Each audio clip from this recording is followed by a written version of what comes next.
초콜릿은 달콤해 달콤해 달콤해 오렌지는 상큼해 상큼해 상큼해.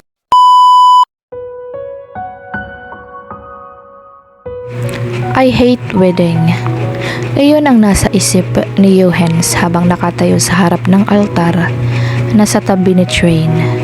Pero wala siyang choice dahil siya ang best man ni Train. Kung pwede nga lang na hindi siya umattend, ay hindi siya a-attend. Bumunga siya ng malalim saka bumaling sa katabi.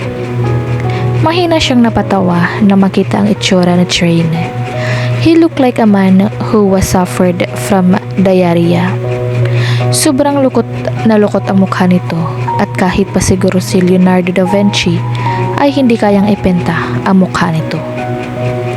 Chill man, aniya na natatawa. Look alive bad. You look like a dead man walking. Pinukol siya nito ng masamang tingin. Fuck off, Johannes. I'm not in the mood today. Ngumiti siya. Hindi ko pwedeng gawin iyon.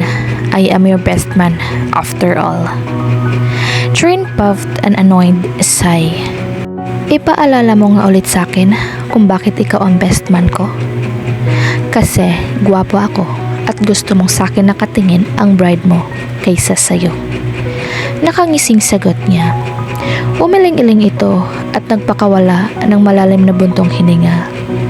Sana nga ikaw na lang ang nasa posisyon ko ngayon. Gumuhit ang pagkadisgusto sa mukha niya. Pare, kaya kong gawin lahat para sa'yo. I can even give you the moon and the sun but not to be your right now. Mag-isa ka sa kamaserablihan mo. Mananamay ka pa eh. Humarap sa kanya si Train. Walang buhay ang mukha nito. Diba, kaibigan mo man kita? Yeah. Nag-aalangan niya. Then take me away from here. Napakaseryoso ng boses nito. Dude, you're so dramatic. Man up. Nasa altar ka na eh. At saka, maghunos dili ka naman, Train. Sisirain mo ang puri ko kapag itinakbo kita rito. Pinuko siya ng masamang tingin ni Train at ang mangsisinghalan siya ng biglang tumunog ang Death March Este, wedding song pala. Tinamik niya ang balikat ng kaibigan, saka umasyo siya ng tayo. Good luck man, you're going to need lots of it. Reception was boring as hell. Parang mga stick ang ikinakasal at ilang na ilang ang dalawa. Gustong pagtawanan ni Johannes si Train. Halata ang pagkadisgusto sa mukha nito. Ang tanging masaya lang yata sa kasal na iyon ay ang mga magulang ng ikinakasal. Itinaas niya ang kamay para kuhanin ng atensyon ng waiter. Agad naman itong lumapit sa kanya. Napatingin siya sa hawak nitong tray na may lamang isang kopeta ng vodka. Do you speak English? Tanong niya sa waiter. Tumango ang lalaki. Slight, not fluent. That's good enough. Kinuha niya ang isang kopeta ng vodka sa tray. Can you get me the bottle of vodka, please? I don't think this... Itinaas niya ang kamay na may hawak na kopeta na may lamang vodka. Can set this thirst. Napatingin ang waiter sa hawak niyang kopeta ng vodka. Sir, that vodka you are holding is already owned by someone. I was about to give it to her when you called my attention. I am sorry, sir. I will give it to your another one. Tumaas ang kilay niya. She? Yes, sir. May itinuro ito sa likod niya. That's her. Magkasalubong ang noon niyang tiningnan ang babaeng itinuro nito. Parang tinamaan siya ng kidlat na makilala ang babaeng itinuro ng waiter. Hindi na kulay abo ang buhok nito, pero hindi siya magkakamali na ito ang babaeng matagal na niyang hinahanap. Imposibleng makalimutan niya ang maganda nitong mukha na palaging laman ng mga panaginip niya mula nang mawala ito. Hindi niya alam kung ilang minuto siyang nakatingin sa dalaga na walang kaalam-alam na nakatingin siya. And just like unclenched movie scene, her head slowly turned toward his direction. Nang magtama ang mga mata nila, nabasa niya ang emosyong kumislap sa mga mata nito. Gulat, takot, tapang. Melanie. Bulong niya sa pangalan ng babae. Dumilim ang ekspresyon ng mukha niya na makitang bigla itong tumayo at nagmamadaling naglakad patungong exit ng reception. Para naman niyang hahayaan niya itong makatakas. Not this time, honey. I won't let you run away this time. Over my hot, well-toned, gorgeous body. Those soul-sucking emerald eyes stared at Melanie like he was looking into a depths of her soul. Kahit gustuhin ni Melanie nang mag-iwas ng tingin, hindi niya magawa. Parang may magnet ang tingin ng binata at nahihipnotis mo siya. Kinurot niya ang sarili para bumalik siya sa kasalukuyan. Unti-unting binalot ng takot ang puso niya. Bakit? Bakit ito narito? Bakit kailangan magkita siya nito? Parang may sariling isip ang katawan niya at tumayo. Pagkatapos ay malaki ang hakbang niya patungo sa exit ng reception hall. Shit. Bakit naman kasi umatid pa siya sa kasal na ito? At bakit hindi niya makita ang binata kanina sa simbahan? Dapat niyang sisihin ang babae na nakatabi niya na panay ang tanong sa kanya tungkol sa mga bulaklak. Nakahinga siya ng maluwag at tuluyan na siyang nakalabas sa reception hall. Akmang tatakbo siya patungo sa kalsada kung saan may nakaparadang taksi nang may pumigil sa braso niya. Sa isang kisap mata, naisandal siya sa pinakamalapit na pader at sinalubong ng kulay berdeng mga mata ni Eugens ang mga mata niya. Where do you think you're going? Tanong nito sa mahinang baritonong boses. His voice gave her goosebumps.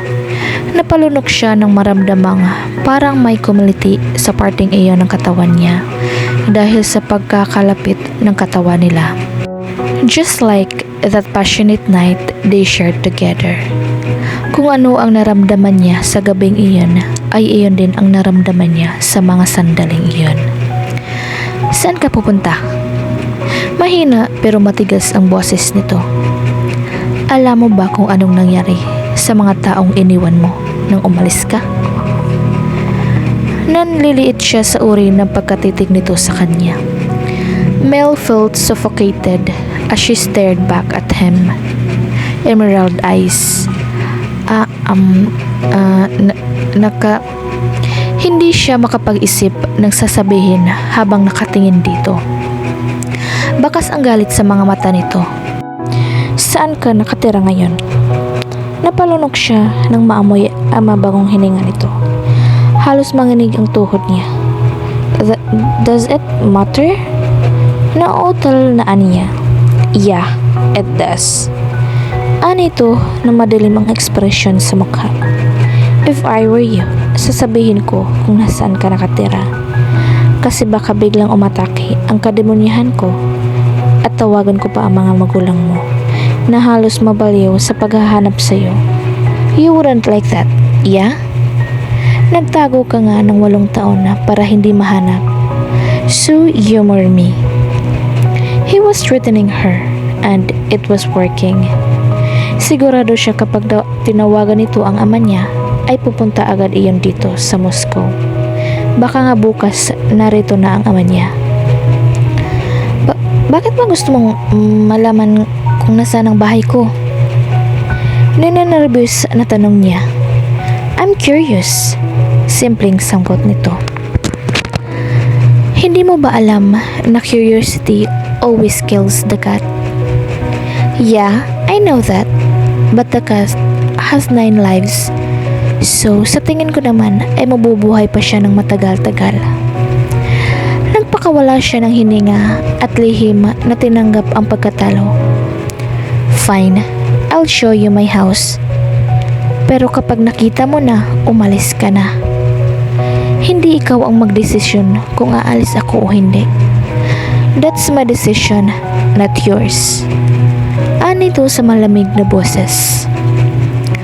Kapag kuwan ay, hinawakan siya nito sa kamay at hinila siya patungo sa parking lot ng malaking solar na pinagdarausan ng resepsyon.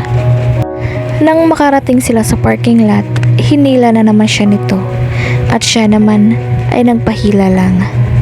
Nasa state of shock pa siya sa mga nangyayari. Someone found her.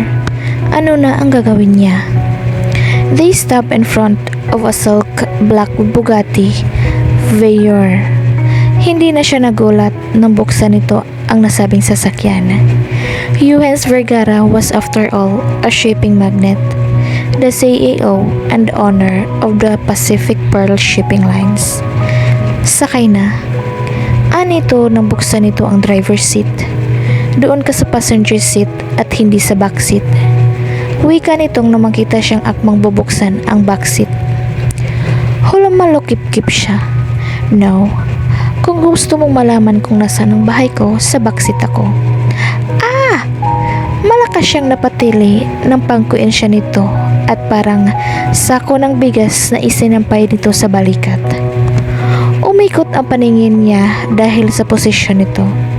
Dahil ang posisyon na yon, napakalapit ng mukha niya sa pangupo nito.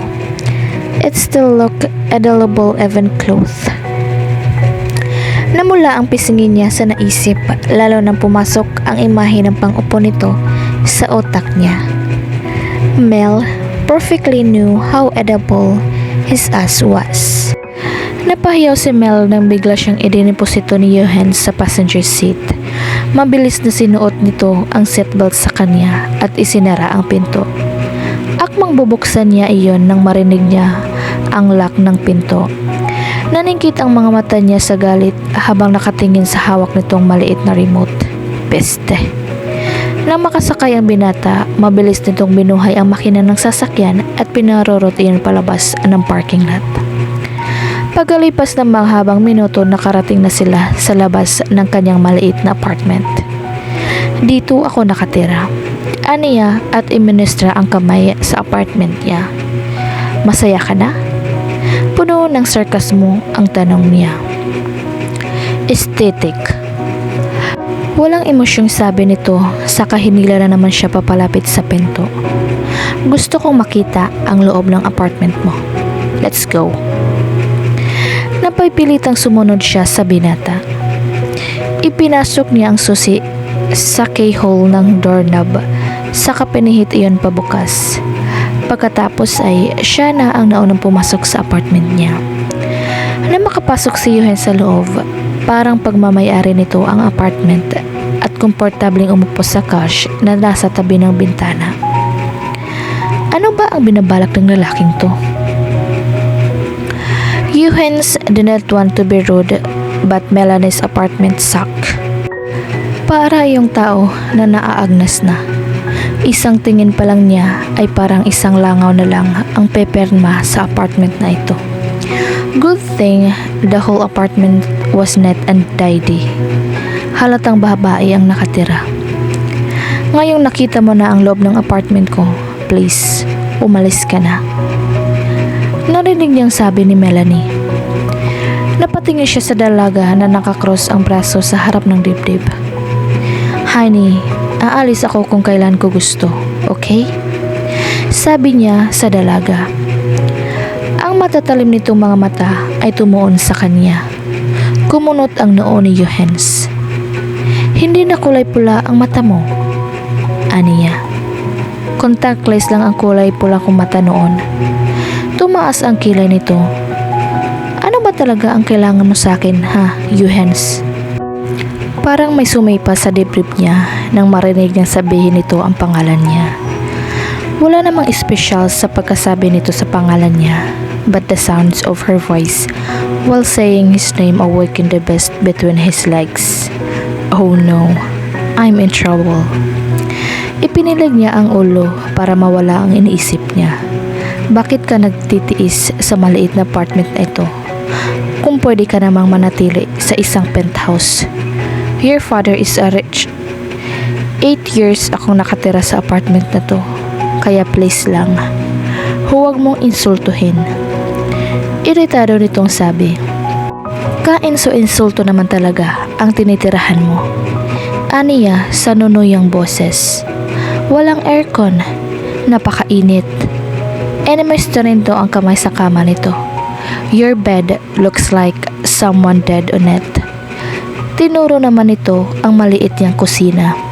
It is very neat, but still not enough to even bake a cookie. And you don't even own a coffee maker. Dumako ang tingin nito sa sahig. Malapit nang magiba ang sahig nitong apartment mo. At naglakad ito patungo sa banyo at sumilip doon. Ang liit ng banyo. No space for extracurricular needed like bathroom sex. Napanganga si Mela sa pinagsasabi ni Johannes. Grabe din ang bibig nito. Sasabihin ang gustong sabihin ng walang habas. Ang sarap busalan. Ang sarap ingod-ngod ng bibig nito sa magigiba ng sahig ng apartment niya. Una sa lahat, hindi ko kailangan ng aircon kasi belang lang ang araw na mainit dito sa Moscow. Namaywang siya.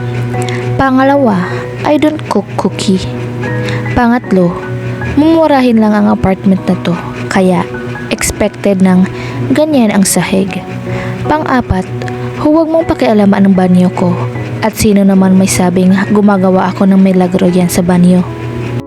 Biglang may gumuhit ng ngiti sa labi ng binata na para bang nasayahan ito sa huli niyang tinuron. Mabuti naman at hindi ka gumagawa ng milagro yan.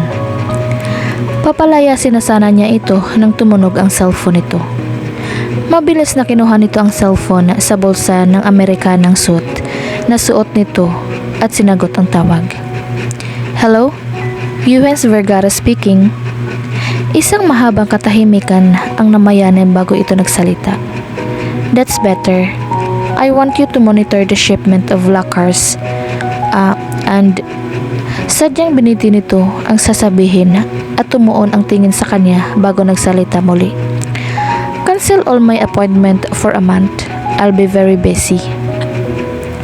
Napalunok siya sa uri ng pagkatingin nito sa kanya.